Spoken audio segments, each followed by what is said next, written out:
Four men moving toward a mobile home on a dirt road at 2 in the morning. They had a plan and the kind of confidence that comes from never having truly been tested. One of them had called ahead and made a promise. He told the man inside exactly what he intended to do to him and his family. What they didn't know, what none of them could have expected before they drove down that road and stepped out of that car, is what kind of man was waiting on the other side of that door. Doña Ana, New Mexico, 2:03 a.m., New Year's Day 2014, in a high desert county just north of Las Cruces. The kind of landscape where sound carries, where the roads go quiet after midnight and where a mobile home at the end of a dirt road draws no attention.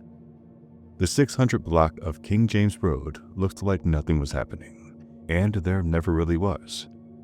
But that night was different. There are people who mistake cruelty for power, who look at a family in their home with only a door between them and see weakness, an opportunity, something to be taken. Those people are usually right. Most of the time, fear works. Most of the time, numbers win. Most of the time, the family behind that door has no answer for what's coming. But sooner or later, karma collects. I'm Justin Luther, and these are the Karma Case Files. Joseph Torres was not a complicated man to understand. He worked construction, the kind of work that doesn't allow for shortcuts, that measures you in what you can actually do with your hands and your body over the course of a long day. Demanding, physical, honest work. But construction wasn't the only thing he did for a living. Joseph Torres was a professional fighter. For years, Torres had trained in mixed martial arts under the Bone Crushers fight team in Las Cruces. He understood his body the way very few people do, as something that could be pushed past fear, past exhaustion, past the moment when most people stop. But he had trained for moments when stopping isn't an option. He was not a man who looked for trouble. By every account, he was someone grounded in the ordinary rhythms of working-class life. His job, his training, his family. That combination of discipline and restraint is common among serious fighters. The people who train hardest tend to be the last ones who want to use it. On New Year's Eve 2013, Joseph Torres was home with his family, his fiancée, their toddler son, and her younger sister, who had come home shaken from a party that had turned violent. A night that was supposed to be a celebration and had become something else entirely. Earlier that night, at a party somewhere in the area, Torres' fiancée's younger sister had been attacked, jumped by multiple people. She made it home, she was safe for the moment. But the conflict didn't stay behind at the party. Torres' fiancée used her phone to reach out to people connected to the earlier incident.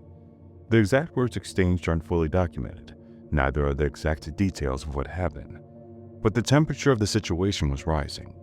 Threats were made. And then a man named Leonard called. He didn't call to apologize. He didn't call to negotiate or walk anything back. He called to make a promise. I'll kill you and your family. I'll go to your house. That was the message, delivered directly. A man on probation with a drug conviction on his record, calling in the early hours of the morning announcing his intentions. Leonard wasn't alone. He had 3 men with him, Sal, Raymond, and Nathan. According to the Doña Ana County Sheriff's Office, the group was believed to have gang affiliations. One of them was already carrying a weapon before they left, a homemade shank brought specifically for this moment. They had a destination, they had a plan, and they had the confidence that what waited for them at the end of that dirt road was something they could handle. Torres' fiancée heard them first.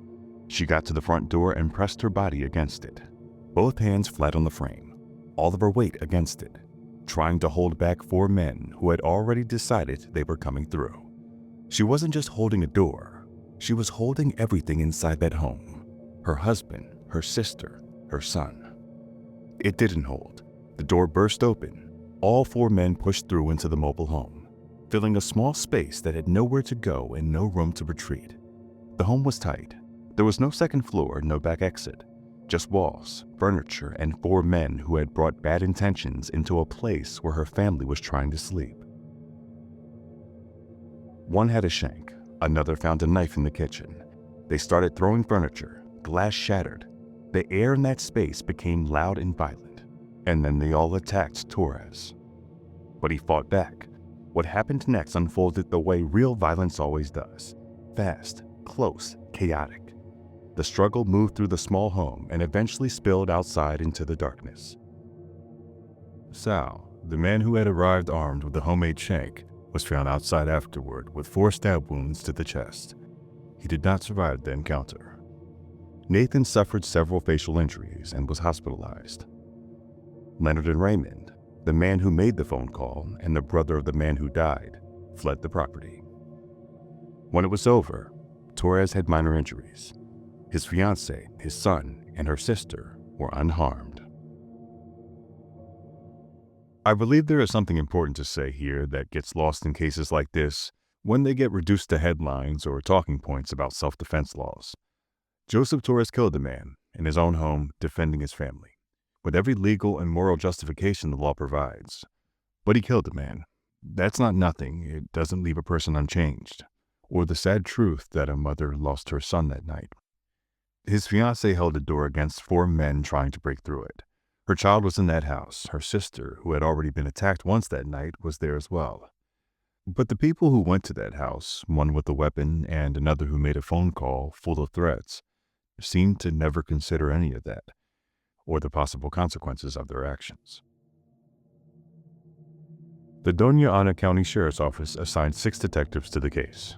They gathered physical evidence, interviewed witnesses, reconstructed the timeline, and built a complete picture of what happened in and around that mobile home. The DA's office reviewed everything, every piece of evidence, every account. The investigation lasted months. In self-defense cases, the question isn't just what happened, it's whether the person who used force had the right to use it in that moment, in that way. The answer, when all of it was laid out, was clear. Joseph Torres was never charged. Prosecutors determined he acted in lawful self-defense under New Mexico law, a man defending his home and his family against intruders. Leonard, the man who made the phone call, was convicted of aggravated burglary, aggravated battery with a deadly weapon, conspiracy, and criminal damage to property. He was sentenced to 16 years in prison. Raymond, the brother of the man who died, pleaded to charges related to the invasion and received 10.5 months of supervised probation. Nathan was charged, though his final sentence has not been made public. This is Karma Case File Number 1. 4 men forced their way into that mobile home believing they had the advantage. They believed intimidation would give them control. They believed numbers would guarantee victory. But karma doesn't care about numbers. It only cares about choices. And that night, they chose the wrong house. I'm Justin Luther, and these are the Karma Case Files.